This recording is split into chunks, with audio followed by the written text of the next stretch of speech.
سردار دورابشاہ کے اس فیصلے پر پنچایت میں ہر طرف سناٹا چھا گیا تھا۔ شیدے نے جھک کر سردار دورابشاہ کے کان میں سرگوشی کی۔ سردار جی، وہ لڑکی ابھی صرف 17 سال کی ہے، آپ کیوں اس سے نکاح کرنا چاہتے ہیں؟ اور تو اور آپ کی منگ حویلی میں آپ کا انتظار کر رہی ہے، آپ سب کو کیا جواب دیں گے؟ اس کی بات پہ سردار دورابشاہ کی آنکھوں میں غضب کا غصہ امڑ آیا تھا جب اس نے شیدے کو گھورا، جس پر شیدہ فوراً خاموش ہو گیا۔ دورابشاہ ایک جھٹکے سے اپنی جگہ سے اٹھا، شال کی ایک سائڈ کو زور سے اچھالا اور پنچایت کی طرف دیکھتے ہوئے گرجدار آواز میں بولا، میں ابھی اور اسی وقت وسیم کی بیوی کی بیٹی دانیہ خان سے نکاح کا اعلان کرتا ہوں۔ اب وہ لڑکی بے سہارا نہیں ہوگی، کیونکہ اب اس کے سر پر سردار دورابشاہ کا ہاتھ ہوگا، کوئی اس کی عزت پر انگلی نہیں اٹھا سکے گا، اور یہ میرا آخری فیصلہ ہے۔ دورابشاہ کے دو ٹوک فیصلے کے بعد سب ایک دوسرے کی طرف حیرت سے دیکھنے لگے۔ کسی کو سمجھ نہیں آئی کہ سردار نے اتنا بڑا فیصلہ کیوں کیا، وہ بھی ایک کم عمر لڑکی کے بارے میں۔ کوئی نہیں جانتا تھا کہ سردار دورابشاہ کے دل میں کیا چل رہا تھا، جبکہ وہیں دوسری طرف جب دانیہ خان کو یہ خبر ملی تو وہ اپنی خالہ کے سینے سے چمٹ گئی، روتے ہوئے بولی، نہیں خالہ، میں اس ظالم انسان سے شادی نہیں کر سکتی جس نے میرے باپ کو جیل بھجوایا، میں اس ظالم سے شادی کبھی نہیں کروں گی۔ اس کی خالہ نے اسے پیار سے سمجھایا، میری بچی، میں کچھ نہیں کر سکتی، تیرے خالو کبھی بھی تجھے میرے ساتھ جانے نہیں دیں گے۔ یوں دانیہ خان کو مجبوری میں نکاح کے لیے تیار ہونا پڑا۔ کچھ دیر بعد نکاح نامہ اس کے سامنے رکھا گیا۔ آنسوؤں سے بھری آنکھوں اور کانپتے ہاتھوں کے ساتھ اس نے نکاح نامے پر دستخط کیے، اور یوں اس نے اپنی زندگی کی ڈور سردار دورابشاہ کے حوالے کر دی۔ وہ نہیں جانتی تھی کہ اس کی زندگی میں کتنی بڑی آزمائش آنے والی ہے۔ کچھ دیر بعد ہی مردان خانے میں سردار دورابشاہ نے نکاح کے بعد ہونے والی دعا پڑھ کر چہرے پر ہاتھ پھیرتے ہی کھڑے ہو کر رعبدار آواز میں یہ اعلان کیا، اب نکاح ہو گیا ہے، آپ جا سکتے ہیں سب۔ اس نے اپنی مونچھوں کو تاؤ دیا اور یہ کہتے ہی وہ لمبے لمبے ڈگ پھرتا ہوا مغرور چال چلتے زنان خانے کی طرف بڑھا۔ کسی میں اتنی ہمت نہیں تھی کہ اسے روک سکے، کیونکہ سردار دورابشاہ کے ہر فیصلے کو ماننا سب کا حق تھا۔ وہ زنان خانے میں داخل ہوا تو اس نے اس لڑکی کی سسکیاں سنی تھی۔ وہ بلک بلک کر رو رہی تھی اور اپنی خالہ سے کہہ رہی تھی، خالہ، میں اس ظالم کے ساتھ نہیں جاؤں گی، مر جاؤں گی لیکن اس کے ساتھ نہیں جاؤں گی۔ خالہ نے اسے پیار سے سمجھایا، بچی، اب تو تیرا نکاح ہو گیا ہے، وہ تیرا شوہر ہے، تو اس سے بھاگ نہیں سکتی، بس تھوڑا صبر کر، تیری رخصتی ہونے والی ہے، اپنا سامان پیک کر لے اس سے پہلے کہ وہ یہاں آ جائے۔ سعدیہ نے اپنی بھانجی کو سمجھانے کی کوشش کی، لیکن اسی پل سردار دورابشاہ کے کانوں میں اس دانیہ کی آواز گونجی جو اسی کمرے کے دروازے پہ کھڑا تھا۔ اس نے ایک نظر دانیہ پر ڈالی، جو گلابی رنگ کے سادہ شلوار قمیض سوٹ میں ملبوس تھی۔ وہ سردار کے اسٹیٹس کی بالکل بھی نہیں لگ رہی تھی۔ جب اگلے ہی لمحے سردار دوراب کے کانوں سے دانیہ کی آواز ٹکرائی، خالہ، میں فرحات سے محبت کرتی ہوں نا، آپ نے انکار کیوں نہیں کیا؟ اگر آپ انکار کر دیتی تو آج میرا اس ظالم سے نکاح نہ ہوتا۔ آپ فرحات سے میرا نکاح کروا کر مجھے اپنے ساتھ لے جا سکتی تھیں۔ میں ابھی بھی فرحات سے محبت کرتی ہوں، پلیز ایسا ظلم مت کریں۔ میں کہیں نہیں جاؤں گی خالہ، مجھے اپنے ساتھ لے جائیں پلیز۔ دانیہ کی فریاد سن کر سردار دورابشاہ کا خون کھول اٹھا۔ اس کا چہرہ غصے سے لال ہو گیا تھا۔ وہ فوراً لمبے ڈگ بھرتا ہوا لڑکی کے پاس جا پہنچا اور ایک جھٹکے سے اسے بازو سے دبوچ کر غصے سے گرجا، کیا کہا تم نے؟ کیا بکواس کی؟ دوبارہ کہو ذرا۔ سردار کی گرفت اتنی مضبوط تھی کہ دانیہ کو لگا جیسے اس کی بازو کی ہڈی ٹوٹ جائے گی۔ سعدیہ نے جب سردار کو اس حالت میں دیکھا تو فوراً مداخلت کرتے ہوئے بولی، سردار جی، بچی ہے، سمجھ جائے گی، پلیز معاف کر دیجیے۔ سعدیہ نے جلدی سے سردار دورابشاہ کے سامنے ہاتھ جوڑ دیے۔ وہ اپنی بھانجی کے لیے معافی مانگنے کی بھرپور کوشش کر رہی تھی، لیکن سردار دورابشاہ نے کسی رحم کا مظاہرہ نہ کیا اور دانیہ کو بازو سے گھسیٹ کر باہر لے گیا۔ وہاں موجود سارے لوگ یہ تماشا دیکھتے رہے۔ کسی میں ہمت نہ تھی کہ وہ سردار دوراب کو کچھ کہہ سکے۔ سردار نے دانیہ کو جلدی سے گاڑی کی فرنٹ سیٹ پر بے دردی سے بٹھایا اور خود ڈرائیونگ سیٹ پر بیٹھ کر گاڑی تیز رفتاری سے چلانے لگا۔ راستے میں دانیہ مسلسل ہچکیوں کے ساتھ رو رہی تھی، جبکہ سردار دورابشاہ تیزی سے گاڑی چلا رہا تھا۔ اچانک ایک جھٹکے کے ساتھ اس نے گاڑی روکی، جس سے دانیہ کا چہرہ گاڑی کے ڈیش بورڈ سے ٹکرایا اور اس کا ماتھا بری طرح سوج گیا۔ آہ! ایک ہلکی سی سسکی اس کے لبوں سے نکلی۔ سردار دورابشاہ نے غصے سے کہا، اتر جاؤ میری گاڑی سے۔ دانیہ نے اس کی گرجدار آواز سن کر خوف کے مارے گاڑی کا دروازہ کھولا اور باہر نکل آئی۔ سردار بھی اپنی سائیڈ کا دروازہ کھول کر باہر نکل کر اس کے قریب آ کھڑا ہوا۔ سنو لڑکی، میں نے تمہارے باپ پر کوئی ظلم نہیں کیا۔ تمہارا باپ خود اپنے کرتوت کے نتیجے میں جیل گیا ہے، اور دوسری بات، تمہیں شکر کرنا چاہیے کہ میں نے تم جیسی معمولی لڑکی کو اپنی بیوی بنایا ہے۔ تمہیں ناشکری نہیں کرنی چاہیے تھی، لیکن تم ہو ہی ناشکری لڑکی۔ اب دیکھنا کیسے میں تمہیں سبق سکھاؤں گا۔ دیکھتا ہوں تم اس جنگل میں کیسے رہتی ہو۔ سردار نے یہاں وہاں دیکھ کر اس سے کہا۔ یہ کہہ کر وہ واپس گاڑی میں جانے لگا، مگر دانیہ فوراً اس کے پیچھے بھاگی اور اس کے بھاری بازو کو دونوں ہاتھوں سے پکڑ لیا۔ نہیں پلیز میرے ساتھ ایسا نہ کریں، جو کچھ بھی میں نے کہا تھا وہ غصے میں کہا تھا، میں ایسا بالکل نہیں چاہتی، مجھے معاف کر دیں، لیکن میں یہاں اکیلی نہیں رہ سکتی، میرے پاس کچھ بھی نہیں ہے، پلیز مجھے اپنے ساتھ لے جائیں۔ وہ خوف سے کانپتے ہوئے التجا کر رہی تھی۔ سردار دوراب شاہ نے دانیہ کو خوفزدہ حالت میں دیکھا اور اس کا دل سکون میں آ گیا۔ وہ یہی چاہتا تھا کہ دانیہ جیسی چھٹانگ بھر لڑکی اس سے خوفزدہ ہو، اس کے نام سے کانپے اور اس کی مرضی کے تابع ہو۔ سردار نے دانیہ کے دونوں ہاتھ لاپرواہی سے اپنے بازو سے ہٹا دیے اور کہا، چھوڑ دو مجھے، ٹھیک ہے اگر تم میرے ساتھ جانا چاہتی ہو تو گاڑی کے پیچھے پیچھے پیدل چلو گی، میں دیکھتا ہوں کتنی ہمت ہے تم میں، اگر تم ایسا نہیں کر سکی تو تمہیں اسی جنگل میں رہنا پڑے گا۔ مزے سے یہ کہہ کر وہ گاڑی میں بیٹھ گیا اور دانیہ کو پیچھے چھوڑ دیا۔ دانیہ بے بسی سے گاڑی کو دیکھ رہی تھی، دل میں یہی سوچ رہی تھی کہ اسے کسی صورت بھی گاڑی کا پیچھا کرنا ہی ہے۔ وہ تیز قدموں سے گاڑی کے پیچھے بھاگنے لگی، لیکن آدھے گھنٹے بعد اس کا سانس بری طرح پھول چکا تھا۔ جب اچانک سردار دوراب شاہ کی گاڑی ایک شاندار حویلی کے سامنے رکی تو دانیہ کی روح جیسے فنا ہو گئی۔ اس کا حلق خشک ہو چکا تھا، لیکن دل میں ایک احساس تھا کہ وہ جیت چکی ہے۔ اس کے چہرے پر اس کامیابی کی مسکراہٹ دیکھ کر سردار دوراب شاہ، جو اسے بیک ویو میرر سے دیکھ رہا تھا، فوراً گاڑی سے اترا اور اس کے پاس آیا۔ لڑکی ماننا پڑے گا، دم تو ہے تم میں، سردار نے اسے دیکھتے ہوئے تیکھے لہجے میں کہا۔ چلو اب تمہیں اپنے خاندان کے سامنے متعارف کراتا ہوں، آخر تم میری بیوی ہو، تم سے نکاح جو کیا ہے۔ یہ کہتے ہوئے سردار نے فوراً دانیہ کا ہاتھ تھام لیا۔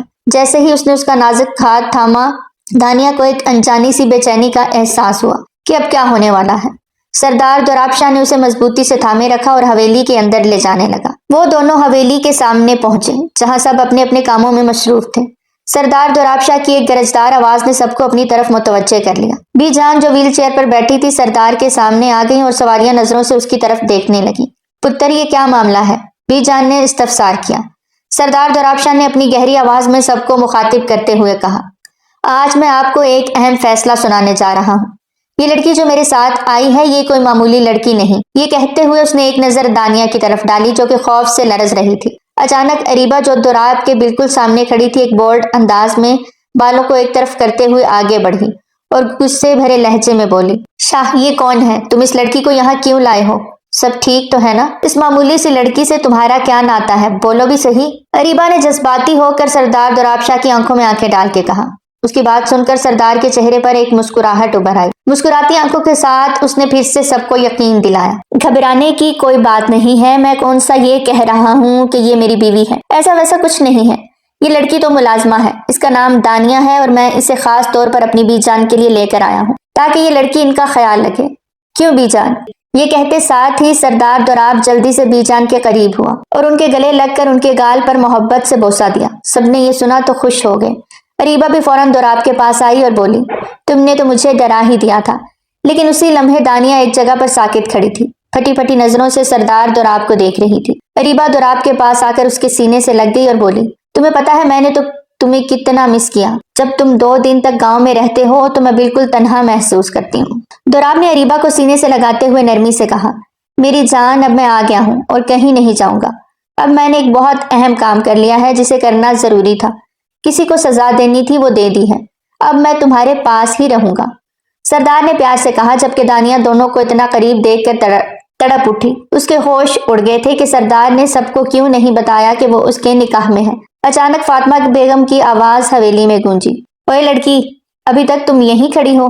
دوراب تمہیں ملازمہ کے طور پر لایا ہے نا، یہاں تم ایسے کھڑی ہو جیسے کہیں کی ملکہ ہو۔ چلو اب کام میں لگ جاؤ، کچن کا سارا کام آج سے تم سنبھالو گی، سمجھی؟ فاطمہ بیگم نے غصے سے کہا۔ اس پر بی جان نے فوراً فاطمہ کو چپ کرا دیا۔ فاطمہ یہ کیسی باتیں کر رہی ہو؟ شاید تم بھول رہی ہو کہ دوراب نے کیا کہا۔ اس نے کہا کہ یہ میری خاص ملازمہ ہے اور میرا ہی خیال رکھے گی، پھر یہ کچن میں کیوں جائے، یہ میرے ساتھ رہے گی، بی جان نے اپنی بیٹی فاطمہ کو ڈانٹتے ہوئے کہا۔ پھر جلدی سے دانیہ کے پاس آئیں اور پیار سے بولی، ارے میری بچی، یہ فاطمہ تو ایسی ہی ہے، اسے ملازموں کو تنگ کرنے کا شوق ہے، لیکن جب تک میں زندہ ہوں کوئی تمہیں تنگ نہیں کرے گا، تم میری خاص ملازمہ ہو۔ چلو میں تمہیں اپنا کمرہ دکھاتی ہوں، بی جان نے پیار سے کہا اور دانیہ ڈرتے ڈرتے جلدی سے ان کے پیچھے چل دی۔ سردار دوراب شاہ اپنی حویلی کا اکلوتا وارث اور سب کا چہیتا تھا، خاص طور پر اپنی پھپھو فاطمہ کا تو وہ آنکھوں کا تارا تھا۔ فاطمہ بیگم نے بچپن میں ہی جلدی سے دوراب کی منگنی اپنی بیٹی اریبا سے کر دی تھی، لیکن بی جان نے سختی سے کہہ دیا تھا کہ جب تک تراب شادی پر راضی نہیں ہوگا کوئی دباؤ نہیں ڈالے گا۔ پھر بھی ہر بار جب کوئی نئی لڑکی حویلی میں قدم رکھتی فاطمہ بیگم کا دل دھڑکنے لگتا کہ کہیں وہ اریبہ کی جگہ نہ لے لے۔ اس بار بھی کچھ ایسا ہی ہوا تھا۔ جب انہوں نے دانیہ کو دیکھا انہیں لگا جیسی وہ لڑکی ان کی بیٹی کے مقابلے میں کچھ خاص تھی، مگر انہیں کہاں معلوم تھا کہ دانیہ دوراب کی بیوی بن کر اس گھر میں آئی ہے۔ جیسے ہی دانیہ بی جان کے کمرے میں پہنچی تو کمرے کی وسعت دیکھ کر حیران رہ گئی۔ اتنا بڑا کمرہ اور وہ بھی ایک عورت کا۔ بی جان نے مسکرا کر کہا، میرا پوتا میری جان کا ٹکڑا مجھ سے بہت محبت کرتا ہے۔ اس نے اپنی محبت میں حویلی کا سب سے بڑا کمرہ مجھے دیا ہے اور میں اس میں کسی کو بھی گھسنے نہیں دیتی۔ تم خود کو خوش نصیب سمجھو، تم میری خاص لڑکی ہو اور میں تمہیں ملازمہ نہیں کہوں گی، تم تو چاند جیسی ہو، بھلا ملازمہ لگتی ہو تم؟ بی جان نے ہنستے ہوئے کہا۔ اتنی ہی بات ہوئی تھی کہ اچانک بی جان کی نظر دروازے پر کھڑے سردار دوراب پر پڑی جو سنجیدگی سے ان دونوں کو دیکھ رہا تھا۔ بی جان نے فوراً کہا، دوراب تم وہاں کیوں کھڑے ہو؟ اندر آؤ نا، ایک بات تو بتاؤ، یہ لڑکی تمہیں کہاں سے ملی اور تم نے اسی کو ملازمہ کیوں بنایا؟ کوئی معمولی لڑکی بھی ہو سکتی تھی۔ یہ سنتے ہی دوراب کے چہرے کا رنگ بدل گیا اور اس کی نظر ایک پل کے لیے دانیہ پر ٹھہر گئی۔ واقعی دانیہ بے حد خوبصورت تھی۔ اس کا گلابی رنگت والا چہرہ، کٹے ہوئے گلابی ہونٹ اور موٹی موٹی آنکھیں کسی کو بھی اپنے سحر میں جکڑ سکتی تھیں۔ سردار دوراب نے اسے پہلے تو کبھی نہیں دیکھا تھا، نکاح کے بعد ہی اس کی نظر ٹکی تھی، لیکن اس کی زبان سے کسی غیر محرم کا نام سن کر دوراب کا غصہ دانیہ کی خوبصورتی کے آگے جیت گیا تھا۔ فرحات کا نام ذہن میں آتے ہی دوراب غصے میں آ گیا اور بی جان سے بولا، بی جان خوبصورتی میں کیا رکھا ہے؟ اگر کوئی ایک ملازمہ ہوگی تو اسے ہم ملازمہ ہی کہیں گے نا، اگر وہ خوبصورت ہے تو وہ ملکہ نہیں بن سکتی۔ اس نے فوراً ہی ناک سے مکھی اڑاتے ہوئے ایک نظر دانیہ پر ڈالی۔ بی جان نے فوراً اس کے کان پکڑ لیے جو جھک کر بی جان کے پاس بیٹھا ہی تھا۔ خبردار جو دانیہ کو ایسا کہا، اور ہاں یہ کوئی ملازمہ نہیں ہے، یہ تو میرا خیال رکھے گی، لیکن یہ بھی میری بیٹی ہی ہے، سمجھے تم؟ چلو اب اسے وہ گیسٹ روم دکھا دو تاکہ یہ آرام سے وہاں رہے، بی جان نے پیار سے کہا۔ دوراب نے جیسے ہی یہ بات سنی تو غصے سے فوراً اٹھ کھڑا ہوا۔ کیسی باتیں کر رہی ہیں بی جان؟ یہ گیسٹ روم میں کیوں رہے گی؟ اگر اریبہ کو پتہ چل گیا تو کوہرام مچ جائے گا۔ اسے میں اسٹور روم کا راستہ دکھاتا ہوں، دوراب نے فوراً کہا اور دانیہ کی کلائی پکڑ کر لے جانے لگا۔ بی جان نے فوراً اسے روک لیا۔ رک جاؤ دوراب، یہ کیسی حرکت ہے؟ کتنی سختی سے تم نے اسے پکڑا ہوا ہے؟ میں اریبہ کو دیکھ لوں گی، جلدی سے اسے گیسٹ روم میں چھوڑو اور مجھے اس کے بعد یتیم خانے چھوڑ کر آؤ۔ آج رات میں سہیلی کے پاس رہوں گی، بی جان نے گویا حکم دیا۔ دوراب کا منہ بند ہو گیا، اس نے ایک گہری نظر دانیہ پر ڈالی جس کی نظریں جھکی ہوئی تھیں۔ وہ تو بس اپنی کلائی آزاد کرانا چاہ رہی تھی، لیکن سردار کی ضد تھی کہ بی جان کے کہنے پر بھی اس نے دانیہ کی کلائی نہیں چھوڑی۔ وہ اسے گیسٹ روم لے گیا۔ گیسٹ روم آ کر اس نے جلدی سے دروازہ بند کیا اور دانیہ کو تیزی سے بیڈ پر دھکا دیا۔ دانیہ بری طرح بیڈ پر بیٹھی۔ تم یہ مت سمجھنا کہ تم میری نظروں سے بچ سکتی ہو، سمجھی؟ اور دوسری بات، تم میرے حق میں ہو، اوکے؟ خبردار جو تمہارے منہ سے کسی اور کا ذکر بھی میں نے سنا۔ تمہیں گیسٹ روم تو مل گیا، لیکن زیادہ اترانے کی ضرورت نہیں۔ اگر تم نے ذرا سی بھی ہوشیاری دکھائی تو پھر نہ صرف میں بلکہ اس گھر کے دوسرے لوگ بھی تمہیں تمہاری اوقات یاد دلائیں گے۔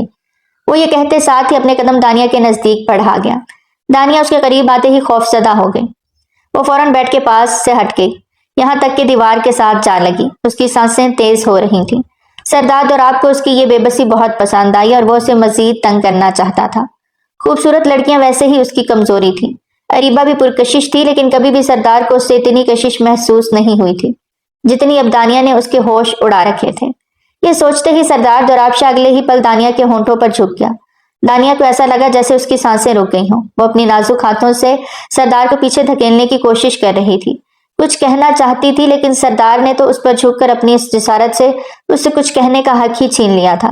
وہ بس اپنی تسکین پوری کر رہا تھا۔ کچھ دیر بعد ایک گہری سانس کے ساتھ وہ اس سے الگ ہوا اور پھر دانیہ کے چہرے کو بغور دیکھنے لگا۔ اس کے چہرے کو دیکھ کر وہ پھر سے بہکنے لگا تھا اور اگلے ہی پل اس کی گردن پر جھک گیا۔ اچانک دروازہ بجا تو سردار تڑپ کر اس کی گردن سے الگ ہوا، جبکہ دانیہ نے جلدی سے اپنی حالت درست کی اور پیچھے ہو گئے۔ وہ بہت زیادہ ڈر رہی تھی۔ اس سے پہلے کہ وہ کوئی چیخ مارتی، سردار نے فوراً اپنا بھاری ہاتھ اس کے ہونٹوں پہ رکھ دیا۔ خبردار جو تم نے کوئی آواز نکالی، میں اس ٹیرس پر چھپ رہا ہوں اور تم دروازہ کھولو گی، لیکن خبردار کسی کو میرے بارے میں بتایا تو یاد رکھنا۔ سردار نے گہری سانس لیتے ہوئے آنکھیں دکھا کر دانیہ کو خبردار کیا اور ٹیرس پر چلا گیا۔ دانیہ آہستہ آہستہ قدم اٹھاتی ہوئی دروازے کی طرف جا رہی تھی کہ اچانک اسے غصے بھری آواز سنائی دی۔ دانیہ، میں نے کہا دروازہ کھولو، تمہاری ہمت کیسے ہوئی گیسٹ روم میں گھسنے کی؟ ذرا دروازہ تو کھولو، میں تمہیں بتاتی ہوں۔ یہ آواز کسی اور کی نہیں تھی بلکہ اریبہ کی تھی، جو غصے میں گیسٹ روم کا دروازہ پیٹ رہی تھی۔ دانیہ نے جیسے ہی یہ آواز سنی تو تڑپ کر پیچھے ہو گئی، لیکن وہیں ٹیرس پر دوراب نے دوبارہ سے اسے آنکھیں دکھا کر دروازہ کھولنے کا کہا۔ ڈرتے ڈرتے اس نے دروازہ کھولا۔ جیسے ہی دروازہ کھلا اریبا سامنے آئی اور فوراً نے ایک تھپڑ دانیہ کے خوبصورت چہرے پر مارا۔ دانیہ اوندے منہ فرش پہ جا گری۔ تمہاری ہمت کیسے ہوئی اس گیسٹ روم میں آنے کی؟ ذرا بتاؤ تو صحیح۔ یہ کہتے ساتھ ہی اریبا نے غصے سے دانیہ کے بال کھینچے اور پھر اسے دوبارہ کھڑا کیا۔ شاید تم بھول گئی ہو کہ تم یہاں ملازمہ کی حیثیت سے آئی ہو۔ خدا نے تمہیں حسن کیا دیا کہ تم تو خود کو ملکہ ہی سمجھنے لگی۔ ادھر آؤ، میں تمہیں تمہاری اوقات یاد دلاتی ہوں۔ یہ کہتے ہوئے اریبا دانیہ کو بانوں سے کھینچتے ہوئے نیچے حویلی کے پچھلے حصے تک لے گئی۔ وہیں ٹیرس پر کھڑے دوراب نے جیسے ہی یہ سب دیکھا اور سنا تو سر تھام کر رہ گیا۔ کیا کروں اس لڑکی کا، کبھی نہیں سدھرے گی۔ سردار دوراب شاہ اگر چاہتا تو فوراً ہی اریبا کے پیچھے جا کر دانیہ کو بچا سکتا تھا، لیکن وہ جانتا تھا کہ اگر وہ لیٹ ہو گیا تو بی جان اسے ناراض ہو جائیں گی۔ بی جان کی دوستی اماں سفینہ سے بچپن کی تھی۔ اماں سفینہ ایک یتیم خانہ چلاتی تھی، تبھی تو بی جان ان سے ملنے جا رہی تھی۔ وہ ویسے تو 3-4 دن رہتی تھی، لیکن اس بار انہوں نے ایک ہی دن رہنے کا فیصلہ کیا تھا۔ سردار دوراب جلدی سے بی جان کو یتیم خانے ڈراپ کرنے چلا گیا، پر وہیں دوسری طرف اریبا دانیہ کو حویلی کے پچھلے حصے میں لے آئی تھی، جو بالکل سنسان تھا۔ وہ حصہ بس ایسے ہی رہتا تھا، وہاں پر کوئی توجہ ہی نہیں دیتا تھا۔ دانیہ کو عجیب سی وحشت ہو رہی تھی۔ وہ اریبا سے کہنے لگی، مجھے معاف کر دیں، لیکن پلیز میرے ساتھ یہ سب مت کریں۔ مجھے خود بی جان نے ہی کہا تھا کہ گیسٹ روم میں سو سکتی ہوں۔ اگر وہ نہ کہتی تو میں کبھی بھی خود سے گیسٹ روم میں نہ جاتی۔ آپ سمجھ نہیں رہی۔ لیکن اگلے ہی پل اریبا نے اس کی بات سنی تو اسے پھر سے بالوں سے دبوچ کر ایک جھٹکے کے ساتھ اپنے قابو میں کر لیا۔ اریبا کو دانیہ پر کوئی رحم نہیں آ رہا تھا۔ اس نے جلدی سے حویلی کے اندر جا کر دروازہ بند کر لیا تاکہ دانیہ اندر نہ آ سکے۔ دانیہ کو بہت ڈر لگ رہا تھا۔ وہ دل ہی دل میں اپنی قسمت پر ماتم کرنے لگی کہ کاش اس کے ماں باپ نے اس کا ساتھ نہ چھوڑا ہوتا تو آج یہ سب نہ ہو رہا ہوتا۔ دانیہ کے ماں باپ کی محبت کی شادی تھی۔ ولید خان اور عروشہ خان ایک دوسرے سے محبت کرتے تھے، پر ان کا ساتھ مختصر رہا۔ جیسے ہی ان کی بیٹی دانیہ خان 1 سال کی ہوئی، ولید خان کا ایک حادثے میں انتقال ہو گیا۔ اس کے چلے جانے کے بعد اس کے گھر والوں نے عروشہ کو نظر انداز کر دیا اور کہا کہ ہمیں تم سے ولید کی زندگی میں کوئی سروکار نہیں تھا۔ اب کیا ہوگا، ہمارے گھر سے چلی جاؤ۔ عروشہ نے اپنی بیٹی دانیہ کو ساتھ لیا اور ایک گاؤں میں جا بسی۔ وہ گاؤں اس کی قسمت میں مزید مشکلات لے کر آیا۔ عروشہ اپنی بیٹی کے ساتھ اکیلی رہتی تھی اور گاؤں کے لوگ اسے بری نظر سے دیکھتے تھے۔ عروشہ کا باہر نکلنا بھی مشکل ہو چکا تھا۔ دانیہ 5 سال کی ہو چکی تھی جبکہ عروشہ نے دوسری شادی کرنے کا فیصلہ کر لیا۔ وسیم کے ساتھ اس کی دوسری شادی ہوئی، لیکن شادی کے بعد اسے پتا چلا کہ وسیم نشے کا عادی ہے، جو لوگوں کے گھروں میں چوریاں کرتا تھا۔ وسیم نے تقریباً 10 سے 15 سال تک سکون سے چوریاں کی۔ سردار دوراب شاہ اس وقت تک ایک جوان مرد بن چکا تھا اور گاؤں کی گدی سنبھال چکا تھا۔ وہ جان گیا کہ گاؤں کی چوریوں کے پیچھے وسیم کا ہاتھ ہے۔ سردار دوراب نے وسیم کے خلاف پنچایت میں جا کر فیصلہ سنایا کہ وسیم کو جیل ہوگی۔ دانیہ تو وسیم کو اپنے باپ کی طرح دیکھتی تھی، کیونکہ اس نے اپنے حقیقی باپ کا چہرہ کبھی دیکھا ہی نہیں تھا۔ یہی وجہ تھی کہ اس کے دل میں سردار دوراب کے لیے نفرت بھر گئی۔ عروشہ کی بہن سعدیہ بھی گاؤں کے چکر لگاتی رہتی تھی۔ اس کا بیٹا فرحاد دانیہ پر اپنا دل ہار بیٹھا تھا، پر سعدیہ بیگم کے شوہر کو بالکل بھی گوارا نہیں تھا کہ ایسی لڑکی کو اپنی بہو بنائے جو کہ گاؤں کی ہو اور جس کے باپ کا انتقال ہوا ہو۔ وہ بس چاہتے تھے کہ ان کے بیٹے کی شادی ان کی بہن کی بیٹی کے ساتھ ہو۔ اسی وجہ سے سعدیہ کو فوراً ہی انکار کر دیا کہ میں کبھی بھی اپنے بیٹے کی شادی دانیہ سے نہیں کروں گا۔ سعدیہ بیگم پریشان ہو گئیں۔ 2 سال پہلے ہی دانیہ کی ماں عروشہ خان کو دل کا دورہ پڑا تھا اور وہ تڑپتے تڑپتے اپنی جان دے گئیں۔ بس اب تو وسیم کو دانیہ کی کوئی پرواہ نہیں تھی۔ وہ اسے جوا کھیل کر بیچنا چاہتا تھا، لیکن اس سے پہلے ہی سردار دوراب شاہ نے وسیم کو جیل میں ڈال دیا۔ پر دانیہ کو یہ نہیں پتا تھا کہ اس کا سوتیلا باپ اس کے ساتھ کیا کرنا چاہتا ہے۔ دانیہ یہ بھی نہیں جانتی تھی کہ وہ سردار دوراب شاہ کے نکاح میں چلی جائے گی، پر سردار دوراب شاہ اسے اپنی بیوی کا درجہ بالکل نہیں دے گا، جبکہ اس کی اپنی کزن اریبا اس پر یہ ظلم ڈھا رہی تھی۔ اس وقت سردی میں وہ تڑپ رہی تھی۔ دھند کی وجہ سے کچھ بھی نظر نہیں آ رہا تھا۔ اس کے موٹے کپڑے بھی اسے سردی سے بچانے میں کام نہ آ سکے۔ وہ تڑپ رہی تھی۔ وہیں دوسری طرف دوراب شاہ بی جان کو چھوڑ کر واپس حویلی آ گیا۔ اس کا دل تھا کہ وہ دانیہ کے پاس جائے، تبھی بے چینی سے وہ ادھر جانے لگا، پر اس سے پہلے ہی اریبا نے اسے اپنے ساتھ لگا لیا۔ وہ کہیں سے بھی ٹپک پڑتی تھی۔ سردار دوراب شاہ کو لگ نہیں رہا تھا کہ اریبا اسے چھوڑنے والی ہے۔ تبھی اریبا نے اسے اپنے ساتھ لگا کر کہا، چلو آج کی رات تمہارے ساتھ گزارنا چاہتی ہوں۔ ہم دونوں کو اچھی سی مووی دیکھتے ہیں۔ چلو میرے روم میں آ جاؤ۔ کوئی بھی نہیں ہے، اچھا موقع ہے، سردی بھی کتنی ہے، اچھی سی مووی دیکھ کر وقت گزاریں گے۔ اریبا نے فوراً اس کے کان میں سرگوشی کرتے کہا۔ سردار نے جیسے ہی اس کی باتیں سنی مایوسی سے سر جھٹکا۔ وہ ہمیشہ اریبا کی ان کوششوں کو ناکام بنا دیا کرتا تھا۔ کوئی نہ کوئی بہانہ بنا دیتا تھا کہ مجھے کہیں جانا ہے یا پھر کوئی کام ہے، لیکن اس بار وہ کوئی بہانہ نہیں بنا سکتا تھا کیونکہ وہ ابھی باہر سے ہو کر آیا تھا اور یوں وہ اریبا کے ساتھ اس کے روم میں چلا گیا۔ اریبا نے پورا رومانٹک ماحول بنایا ہوا تھا. اس نے مووی لگائی اور پھر جلدی سے سردار دوراب کے شانے پر سر رکھ کر بیٹھ گئی. سردار کو مووی میں کوئی دلچسپی نہیں تھی. جب اگلے ہی پل اس کے ذہن میں خیال آیا تو کہنے لگا, تمہارا دل نہیں کر رہا کہ مزے کے کباب کھاؤ؟ میں ایسا کرتا ہوں کہ دانیہ کو کہہ کر آتا ہوں کہ ہمارے لیے اچھے سے کباب تیار کر دیں.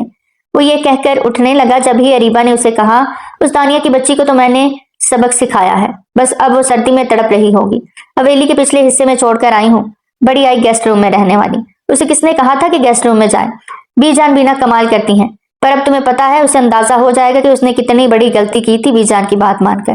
وہ بڑے مزے سے سردار دوراب کو بتا رہی تھی. اگلے پل سردار دوراب کے چہرے کا رنگ اڑ گیا, لیکن وہ اریبا پر ظاہر نہیں کرنا چاہتا تھا. اسی وجہ سے فوراً ہی اس کے ساتھ لگ کر پھر سے مووی میں مصروف ہو گیا. لیکن اس کا سارا دھیان دانیہ پر تھا کہ اب نہ جانے اس معصوم کے ساتھ کیا ہو رہا ہوگا. وہ تو اتنی سردی برداشت ہی نہیں کر پائے گی. سوات کے اس علاقے میں سردی بہت زیادہ پڑتی تھی. سردار دوراب شاہ بھی جانتا تھا. کچھ دیر بعد جب اس نے ٹائم دیکھا تو رات کے 3 بج رہے تھے. جلدی سے اریبا کو کہا, اریبا بس بہت ہو گیا, مجھے تو بہت زیادہ نیند آ رہی ہے, بس مووی بند کرتے ہیں, کافی دیکھ لی, لیکن باقی مووی کل دیکھیں گے. دوراب نے جلدی سے جمائی لے کر بہانہ بنا کر کہا. اریبا نے بھی مسکرا کر اس کے گال پر لب رکھے اور کہا, جاؤ جی لو اپنی زندگی, کیا یاد کرو کہ میں نے کون سا کبھی تم پر زبردستی کی ہے جو اب کروں گی. یہ سن کر دوراب جلدی سے دروازہ بند کر کے نیچے اترنے لگا. اس کا رخ حویلی کی پچھلی طرف تھا. اس کے دل کی دھڑکنیں تیز ہو رہی تھی. اپنی شال کو اس نے اپنے شانے پر لپیٹا ہوا تھا اور پھر حویلی کا پچھلا دروازہ کھول کر اس حصے میں چلا آیا. دانیہ کو وہ بے چینی سے بلا رہا تھا, لیکن دانیہ کوئی جواب نہیں دے رہی تھی. جب اچانک اس کی نظر سامنے کونے پر گئی تو دیکھا کہ دانیہ سردی کی وجہ سے اس کونے میں سمٹی ہوئی کانپ رہی تھی. دانیہ! وہ فوراً تڑپ کر اس کے پاس آیا اور پھر زمین پر بیٹھ کر اس کے گانوں کو تھپتھپانے لگا. لیکن دانیہ تو بے ہوش ہو چکی تھی اور اس کی باہوں میں جھول گئی. اس کا بے ہوش وجود دیکھ کر سردار دوراب کے ہوش اڑ گئے تھے. اس نے فوراً ہی اسے اپنی باہوں میں بھرا اور پھر آرام سے اٹھا کر اسے گیسٹ روم کی طرف لے جانے لگا. گیسٹ روم کا دروازہ اس نے ایک ٹھوکر مار کر کھولا اور پھر دانیہ کے جھولتے ہوئے وجود کو جلدی سے بستر پر لیٹایا. اسے سمجھ نہیں آ رہی تھی کہ کیا کرے, کیونکہ دانیہ کا وجود سردی سے تڑپ رہا تھا. اس کے دانت بج رہے تھے. پہلے تو اس نے جلدی سے ٹیرس کا دروازہ بند کیا, پھر گیسٹ روم کا دروازہ بند کرتے ہی جب اس کی نظر لائٹ پر گئی تو اس نے فوراً لائٹ بند کر دی, تاکہ اریبا اگر اٹھ کر گیسٹ روم کی طرف آئے تو اسے کچھ نظر نہ آئے. یہ سوچ کر اس نے لائٹ بند کر دی اور پھر سے دانیہ کے پاس چلا آیا. دانیہ کا وجود سردی سے کانپ رہا تھا. اس نے ہیٹر بھی آن کر دیا, لیکن دانیہ کو پھر بھی کوئی فائدہ نہیں ہو رہا تھا. وہ بدستور سردی سے کانپ رہی تھی. اگلے ہی پل سردار دوراب نے جلدی سے اپنے کرتے کے بٹن کھولنا شروع کر دیے. اس نے شال آرام سے ایک طرف پھینکی اور یوں ایک ہی جھٹکے سے اپنی قمیض بھی سائڈ پہ کر دی. وہ اب دانیہ کے اس وجود کو دیکھ رہا تھا. اس کے چہرے پہ بلا کی شرمندگی تھی. وہ جانتا تھا کہ یہ سب کچھ اس کی وجہ سے ہو رہا ہے. تبھی اگلے ہی پل وہ جھک کر دانیہ کو اپنی باہوں میں لے گیا اور بس اس کی کمر تھپ تھپا رہا تھا تاکہ کسی طریقے سے وہ اسے حرارت دے سکے. سردی دانیہ کے لیے بہت شدید تھی. کچھ دیر بعد وہ اپنا چہرہ دانیہ کے کندھے میں چھپا چکا تھا اور پھر اپنے اوپر کمبل کر چکا تھا. اب وہ دونوں اس کمبل میں لیٹے ہوئے تھے. دانیہ کو تو ہوش نہیں تھا کہ اس کے ساتھ کیا ہو رہا ہے, جبکہ سردار دوراب دانیہ کی بہکی جوانی میں خود بھی بہک رہا تھا. وہ اپنی وحشت کی تسکین چاہتا تھا, لیکن وہ جانتا تھا کہ دانیہ بے ہوش ہے اور وہ بے ہوشی میں اس کے ساتھ یہ سب نہیں کر سکتا تھا. وہ حق وصولی چاہتا تھا, لیکن وہ یہ بھی نہیں چاہتا تھا کہ دانیہ اسے لے کر بدگمان ہو جائے, کیونکہ وہ جانتا تھا کہ وہ اتنی ہمت رکھتا ہے کہ ہوش میں اس سے حق وصول کر سکے. وہ بس اسے حرارت دے کر اس کا ٹیمپریچر نارمل کرنا چاہتا تھا. وہ جا بجا اس کے وجود کو حرارت پہنچا رہا تھا. اگلی صبح دانیہ کو ایسا محسوس ہوا جیسے کوئی بوجھ اس کے سر پہ ہو. جب اس نے اپنی آنکھیں کھولی تو سردار دوراب کو اپنے بے حد قریب دیکھ کر تڑپ کر اس نے خود کو کھینچا, لیکن سردار نے پھر سے اسے اپنی باہوں میں لے لیا اور اس کے اوپر جھک کر سرگوشی کرتے ہوئے بہکی نظروں سے کہا, کہاں جا رہی ہو؟ تم تو مجھ سے ایسے دور جا رہی ہو جیسے میں کوئی اچھوت ہوں. آج کے بعد مجھ سے دور جانے کی کوشش مت کرنا. اس نے فوراً اسی لہجے میں اس کے دونوں بازوؤں کو پکڑتے ہوئے اپنی پوری قوت کے ساتھ کہا, جیسے وہ اسے باور کرانا چاہتا ہو کہ وہ اس کے ساتھ کچھ بھی کر سکتا ہے. جب اگلے ہی پل اس کی باتیں سن کر دانیہ کے ہوش اڑ گئے. اس نے ایک ہی پل میں اپنے آپ کو دیکھا. تبھی اس کی آنکھوں میں آنسو بھرنے لگے. گھبراتی ہوئی آواز میں بولی, یہ آپ نے کیا کر دیا؟ آپ نے میرے ساتھ اچھا نہیں کیا. کیوں کیا آپ نے یہ سب؟ اگر میں بچے کی ماں بن گئی تو میرے ساتھ کیا ہوگا یہاں؟ مجھ پر کوئی یقین نہیں کرے گا. وہ یہ بولتے ساتھ پھوٹ پھوٹ کر رونے لگی, جبکہ اس کی باتیں سن کر سردار دوراب کے چہرے پر ایک ہنسی آ گئی تھی. لیکن وہ اپنی ہنسی کو دانتوں تلے دبا کر سنجیدگی سے بولا, کیوں تم ماں نہیں بن سکتی؟ نکاح کیا ہے تو میرے بچے کی ماں بھی تو تم ہی بنو گی نا. ایسا تو نہیں ہو سکتا کہ تمہارے ساتھ نکاح کر کے کسی اور کو اپنے بچے کی ماں بنا لوں. یہ بات سن کر تو دانیہ کے چہرے کا رنگ لال ہو گیا. شرمندگی اور غصے کا ملا جلا تاثر اس کے چہرے پر تھا. جب یہ سنتے ساتھ ہی وہ اپنے نازک ہاتھوں سے سردار کو اپنے سے پیچھے دھکیل رہی تھی. دور ہو جائے مجھ سے, جو کرنا تھا آپ نے کر لیا. نفس کی تسکین تو کر لی نا. جب سردار دوراب شاہ نے اس کی باتیں سنی تو پھر سے اسے بدتمیزی سے بستر پر لٹایا. اس کے چہرے کو دونوں ہاتھوں سے تھام کر جوش بھرے انداز میں بولا, اچھا، اگر نفس کی تسکین کرنی ہوتی تو اسی وقت کر لیتا جب تم سے نکاح کیا تھا، سمجھی؟ مجھے اتنا انتظار کرنے کی بھی ضرورت نہیں تھی۔ میں تو تم پر ترس کھا رہا تھا، میری وجہ سے اریبا نے تمہیں اس گیسٹ روم سے باہر نکالا اور اس سردی میں پھینک دیا۔ ترس کھا کر تمہیں میں یہاں لایا اور تم کہتی ہو کہ میں نے تمہارا فائدہ اٹھایا، اور خبردار جو آج کے بعد تم نے میرے ساتھ ایسی باتیں کی، میں تمہیں آرام سے بتاؤں گا کہ یہ فائدہ اٹھانا کس کو کہتے ہیں اور نفس کی تسکین کیا ہوتی ہے، سمجھی تم؟ اس کی باتیں سن کر دانیہ کے آنسو مسلسل بہنے لگے تھے، اس کا چہرہ آنسوؤں سے تر تھا۔ نہ جانے کیوں سردار دوراب کو اس کے آنسو بالکل بھی پسند نہیں آ رہے تھے۔ اپنے دل کے ہاتھوں مجبور ہو کر وہ اگلے ہی پل اس کے چہرے پر جھک گیا۔ وہ جا بجا اس کے چہرے پر اپنے لبوں سے بوسے ثبت کر رہا تھا اور اس کے آنسوؤں کو اپنے لبوں سے چون رہا تھا، جبکہ دانیہ تو بے حد پریشان تھی۔ یہ عمل پورے 6 منٹ تک چلتا رہا۔ اس کے بعد سردار نے اسے الگ کیا، اس کی نازک وجود پر ایک نظر ڈال کر اس نے اپنی نظریں پھیر لیں، کیونکہ اس کا وجود ابھی بھی بالکل ویسا تھا جیسے رات کو سردار نے حرارت دیتے ہوئے اس کے وجود کو ہر چیز سے آزاد کیا تھا۔ دانیہ نے خود کو پھر سے ڈھانپ لیا۔ سردار نے جلدی سے اپنی حالت درست کی اور واش روم چلا گیا۔ صبح کے 6 بج رہے تھے۔ وہ جلدی سے واش روم سے آیا تو اس نے دانیہ کو فوراً کہا، تم جلدی سے حویلی کی پچھلی طرف پھر سے چلی جاؤ، اس سے پہلے کہ اریبا نیند سے جاگ جائے۔ ویسے تو وہ 2 بجے تک اٹھتی ہے، لیکن میں نہیں چاہتا کہ وہ تمہیں دوبارہ سے گیسٹ روم میں دیکھے تو غصے میں آ جائے۔ میں ویسے بھی جان کو لے آؤں گا، 10 بجے تک تو وہ آ جائیں گی، اس کے بعد تم آرام سے گیسٹ روم میں رہ لینا۔ اس نے فوراً ہی سنجیدگی سے کہا اور وہاں سے باہر نکل گیا۔ جبکہ اسے جاتے ہوئے دیکھ کر دانیہ کی سانس میں سانس آئی۔ اس نے جلدی سے اپنی حالت درست کی اور بھاگتے ہوئے حویلی کے پچھلے حصے میں پھر سے چلی گئی۔ سورج نکل چکا تھا، اب اتنی سردی نہیں تھی، وہ آرام سے کچھ دیر تک وہاں پر رہ سکتی تھی، اور پھر ایک جگہ بیٹھ کر اپنی قسمت پر ماتم کرنے لگی اور خود سے شکوہ کر رہی تھی کہ اس کی شادی ایک ایسے شخص سے ہوئی جو اسے بیوی تو مانتا ہے اور اسے اپناتا بھی ہے، لیکن سب کے سامنے اسے بیوی کہنے سے انکار کرتا ہے، بلکہ اس نے تو سب کے سامنے اسے ملازمہ کے طور پر متعارف کرا دیا۔ کتنی بدقسمت ہے وہ، یہ سوچتے سوچتے دانیہ کی حالت خراب ہو رہی تھی۔ کچھ دیر بعد ہی اچانک سے اسے گاڑی کے رکنے کی آواز آئی۔ وہ جان گئی تھی کہ ضرور بی جان آ گئے ہیں۔ اس نے گہرا سانس لیا اور یوں کچھ دیر بعد وہ پھر سے حویلی کے اندر آ چکی تھی۔ بی جان کو اریبا پر بہت غصہ تھا۔ بی جان نے اریبا کی بہت اچھے طریقے سے کلاس لی۔ دانیہ دل ہی دل میں خوش ہو گئی تھی، لیکن اریبا کے اندر جلن کی آگ اور بھی زیادہ بڑھ گئی۔ اس نے فیصلہ کر لیا تھا کہ اب وہ دانیہ سے بدلہ ضرور لے گی۔ اسے یہی لگا تھا کہ دانیہ کو اپنی خوبصورتی پر بڑا ناز ہے۔ تبھی ایک روز اچانک سے اس نے گرم تیل ایک سٹیل کے برتن میں پھینکا تھا، جس کی وجہ سے تیل چھلکتا ہوا دانیہ پر گرنے لگا، لیکن اگلے ہی پل سردار دوراب نے فوراً ایک جھٹکے سے دانیہ کو کھینچ کر اپنے سینے سے لگا لیا اور اس کا چہرہ بالکل اپنے سینے میں چھپا لیا۔ تیل کی چھینٹیں دانیہ پر جانے کی بجائے سردار کے بائیں ہاتھ پر چلے گئے اور ایک چیخ سی اس کے حلق سے نکلی۔ یہ منظر دیکھ کر سب گھر والے اس جگہ جمع ہو گئے۔ سب نے ہی دیکھا کہ کیسے دانیہ سردار دوراب کے سینے میں چپکی ہوئی ہے، جبکہ سردار کا ایک ہاتھ دانیہ کے سر پر تھا، جیسے اس کا چہرہ اپنے سینے سے لگا رکھا ہو۔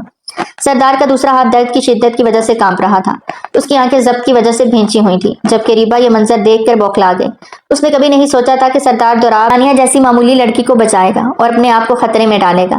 ریبا نے فوراً ملازمہ کو حکم دیا۔ ایک ملازمہ نے جلدی سے سردار دوراب کے ہاتھ پر بینڈیج کیا، جبکہ دانیہ الگ ہو گئی۔ دانیہ نظریں بھی نہیں ملا پا رہی تھی، جبکہ دوراب کے چہرے پر غصہ اور جنون تھا۔ اس نے ریبا کو مخاطب کیا، ریبا یہ سب کیا تھا؟ تم نے جان بوجھ کر اس تیل کو پھینکا تاکہ وہ سارا تیل دانیہ کے چہرے پر چلا جائے۔ تم اتنی گر جاؤ گی میں نے کبھی سوچا بھی نہیں تھا۔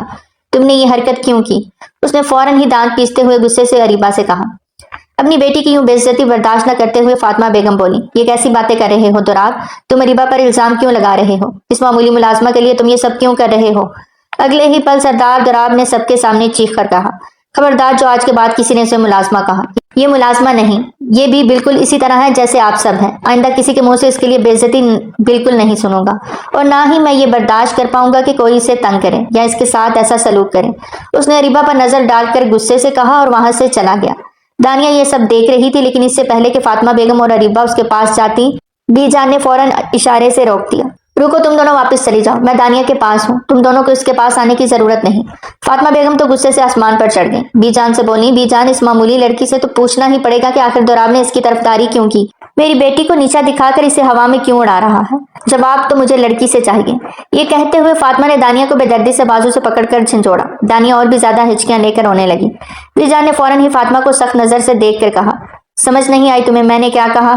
تم چلی جاؤ یہاں سے، میں خود اس سے پوچھ لوں گی۔ وہ دونوں وہاں سے چلی گئیں تو بی جان جلدی سے دانیہ کو لے کر اپنے کمرے میں آئی اور پھر ملازمہ کو حکم دیا کہ سردار دوراب کو بھی میرے کمرے میں لے آؤ۔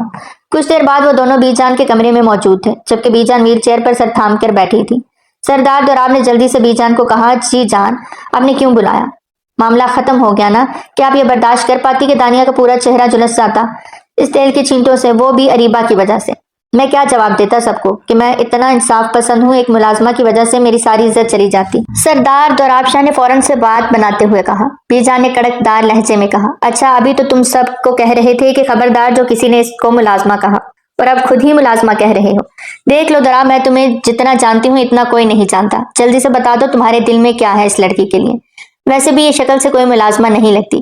بی جان نے سردار دوراب کی آنکھوں میں آنکھیں ڈال کر کہا، جبکہ سردار دوراب اپنی پلکیں جھکا چکا تھا۔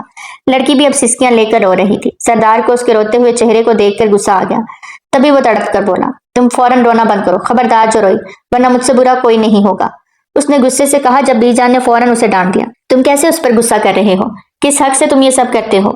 ابھی بی جان اتنا ہی بولنی تھی کہ سردار نے فوراً کرا کر جواب دیا، میری بیوی ہے یہ، بیوی ہونے کے حق سے میں اس سے جو مرضی کہوں۔ سردار نے اتنا ہی کہا تھا کہ بی جان کی آنکھیں حیرت سے کھلی کی کھلی رہ گئیں۔ بی جان حیرت سے بولی، کیا بات کر رہے ہو، ہوش میں تو ہو دوراب؟ سردار نے جواب دیا، ہاں بی جان میں ہوش میں ہوں۔ یہ کہتے ساتھ ہی اس نے فوراً ساری بات بی جان کو بتا دی۔ بی جان نے اپنے منہ پر ہاتھ رکھ لیا تھا، وہ اس سچائی کو تسلیم نہیں کر پا رہی تھی۔ دانیہ کو ایسا لگا جیسے کوئی بہت بڑا بوجھ اس کے دل سے اتر گیا ہو۔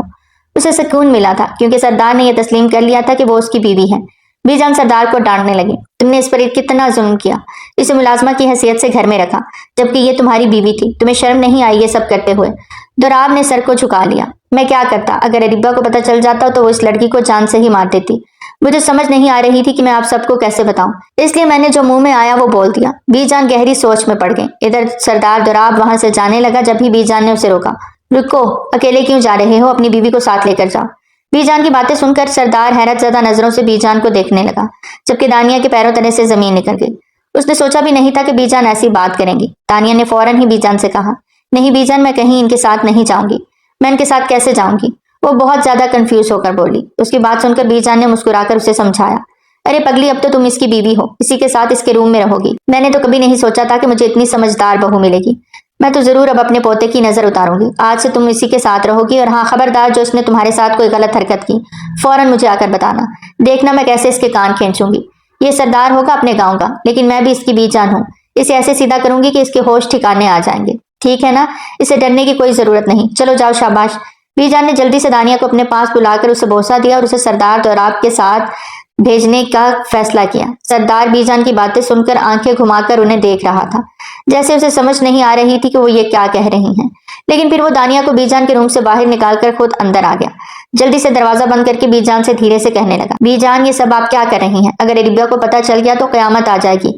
فاطمہ پھوپھو کیا سوچیں گی کہ میں نے ان کی بیٹی کو دھوکہ دیا ہے؟ دیکھیے آپ پلیز کسی کو بھی مت بتائیے گا، جیسا ہے ویسا رہنے دیں پلیز، میں نہیں چاہتا کہ پھوپھو مجھ سے ناراض ہو جائیں اور واپس چلی جائیں۔ بی جان نے فوراً اسے کہا، دیکھو دوراب، میں نے فیصلہ کر لیا ہے کہ میں خود انہیں سچائی بتا دوں گی، اب تم اس کی فکر مت کرو، بلکہ میں نے تو ابھی 2 دن بعد تمہارا ولیمہ رکھنا ہے، دیکھنا تمہارا ولیمہ شاندار ہوگا۔ جلدی سے اب جا کر اپنی بیوی کے ساتھ پیار سے پیش آؤ، ایک دوسرے کو سمجھنے کی کوشش کرو، اور خبردار جو اس پر غصہ کرنے کی کوشش بھی کی، اور ہاں دانیہ کو پیار سے سمجھا دو کہ پرسوں تمہارا ولیمہ ہے، سمجھے تم؟ بی جان نے مسکرا کر اسے سمجھایا تھا۔ دوراب شاہ اپنی بی جان کا مطلب بخوبی سمجھ گیا تھا۔ وہ فوراً ہی پھر سے باہر آیا، جہاں دانیہ کھڑی ہو کر بے چینی سے ناخن کاٹ رہی تھی۔ دوراب نے جلدی سے اس کا ہاتھ تھاما اور خفقی سے بولا، چلو میرے ساتھ۔ دانیہ نے فوراً ہی اسے اپنا ہاتھ دور کر کے کہا، میں آپ کے ساتھ نہیں جا سکتی، پلیز آپ مجھے ادھر ہی چھوڑ دیں، میں حویلی کے پچھلے حصے میں ٹھیک ہوں، پلیز میری بات مان لیں ورنہ آپ کی وہ کزن مجھے جان سے مار دے گی، میں آپ کے ساتھ نہیں رہ سکتی۔ دوراب نے اس کی باتیں سنی تو فوراً ہی ایک قدم اس کے پاس بڑھایا اور پھر آنکھوں میں آنکھیں ڈال کر اس سے کہا، کیا چاہتی ہو تم؟ تمہیں اٹھا کر اپنے روم میں لے کر جاؤں؟ میرے میں اتنا سٹیمنا نہیں ہے، سمجھی تم؟ آرام سے میرے ساتھ چلو۔ یہ کہتے ساتھ ہی اس نے پھر سے دانیہ کا ہاتھ تھاما اور اسے اپنے ساتھ اپنے روم میں لے گیا۔ پہلی دفعہ دانیہ نے سردار کا کمرہ دیکھا، جو کہ کافی خوبصورت تھا۔ سیاہ رنگ کا فرنیچر اور سیاہ دیواریں اس کمرے کو اور بھی زیادہ وحشت ناک بنا رہی تھی۔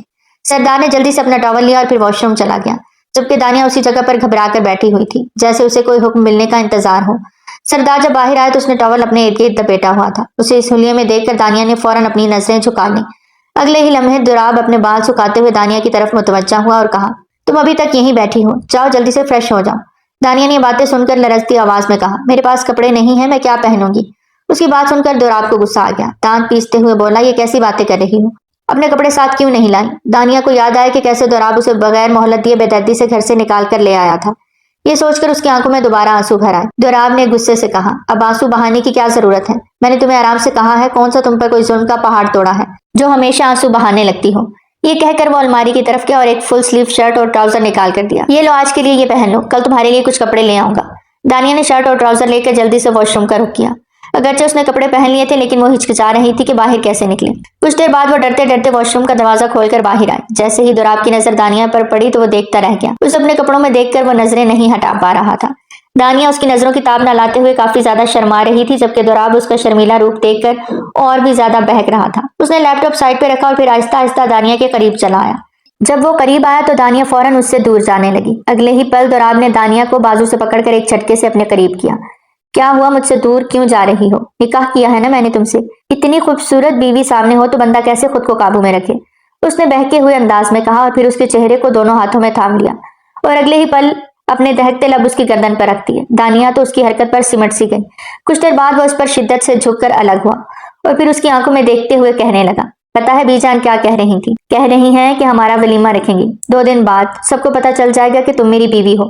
میں چاہتا ہوں کہ ولیمے سے پہلے ہم دونوں ایک دوسرے کو جان لیں اور میں تم سے حق وصول کر لوں۔ اس کی باتیں سن کر دانیہ کے پیروں تلے سے زمین نکل گئی۔ اس کا چہرہ اور بھی زیادہ سرخ ہو گیا اور اس کے گال تپ رہے تھے۔ سردار نے فوراً اس کے چہرے کو اپنے ہاتھوں میں تھام لیا، اس کے چہرے کی حرارت کو اپنے ہاتھوں میں محسوس کرتے ہوئے۔ پھر وہ اس کے ہونٹوں پر جھک گیا اور اپنے بازوؤں میں اٹھا کر اسے بیڈ تک لے گیا۔ وہ اس پر جھک چکا تھا اور جا بجا اپنے پیار کی شدت کی چھاپ چھوڑ رہا تھا۔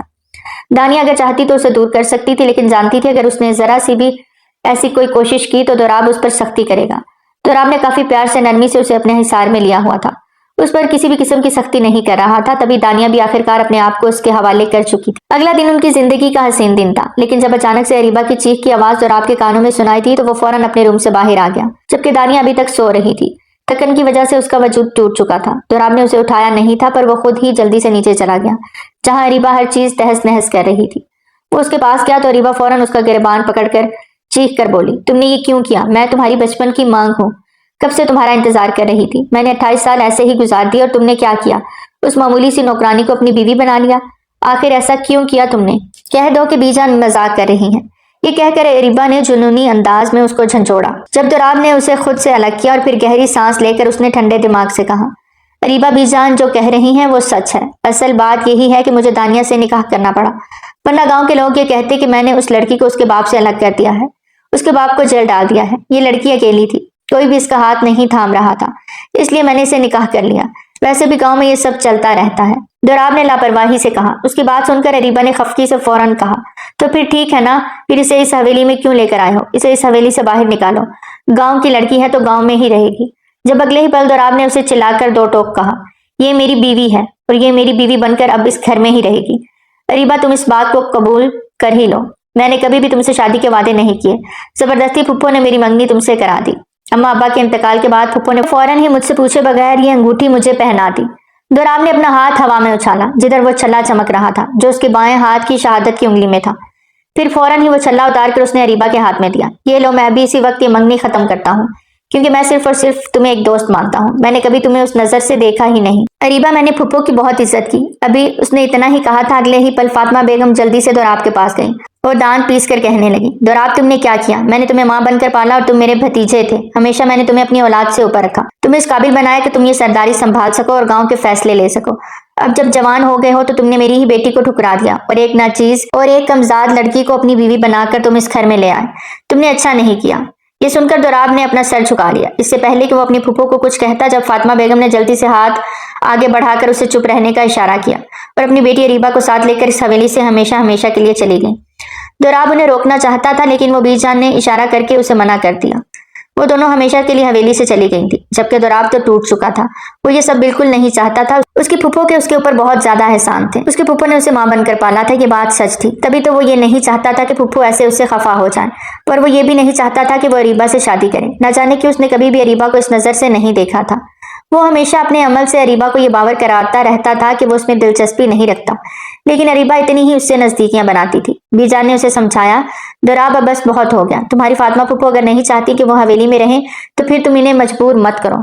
ویسے بھی اتنا عرصہ وہ یہاں رہیں، اپنے سسرال سے الگ تھلگ رہنا ان کی اپنی ہی ضد تھی۔ میں بالکل نہیں چاہتی تھی کہ وہ اپنے سسرال سے جان چھڑا کر ادھر اپنے میکے آ کر رہے۔ میں ہمیشہ یہی کہتی تھی کہ وہ واپس چلی جائیں، لیکن وہ صرف اور صرف دولت کے لیے یہاں تھی۔ اب تم جائیداد کا جتنا بھی حصہ ان کے نام ہوتا ہے وہ حصہ الگ کر کے ان کے نام کر دو۔ بی جان نے فوراً اسے سمجھایا تھا۔ دوراب نے ایسا ہی کیا۔ 2 دن بعد بی جان کے کہنے پر دوراب نے ولیمے کی تقریب رکھی، جس میں اس نے پورے خاندان اور اپنے سارے دوستوں کو یہ خبر سنانی تھی کہ اس کی شادی ہو چکی ہے۔ ولیمے والے دن دانیہ بہت زیادہ کنفیوز تھی. وہ تیار ہو کر کسی افسرہ سے کم نہیں لگ رہی تھی اور وہ بہت گھبرا بھی رہی تھی کیونکہ آج اس کا ولیمہ تھا. اتنے میں دوراب اس کے پاس آیا. دانیہ کو اپنے لیے اتنا سجتا دیکھ دوراب کے ہونٹوں پر مسکراہٹ آ گئی. جلدی سے اس نے اپنی جیب میں وہ مخمل کی ڈبیاں نکالی جس میں ایک ہیرے کا لاکٹ تھا. اس نے وہ لاکٹ فوراً ہی دانیہ کی سراہی دار گردن میں پہنا دیا اور پھر ڈریسنگ ٹیبل سے اس کا عکس دیکھنے لگا. جب اگلے ہی پل وہ پھر سے دانیہ کی گردن پر جھک گیا. اپنی شدت اٹھا کر اس نے اس سے الگ ہو کر اس کے ماتھے پر لب رکھے اور اس سے بولا, مجھے معاف کر دو, میں نے تمہارے لیے سٹینڈ نہیں لیا اور تمہیں ایک ملازمہ کے طور پر اپنے گھر والوں کے سامنے متعارف کرایا. مجھے معاف کر دو, پر اب سب کو پتہ چل جائے گا کہ تم میری بیوی ہو.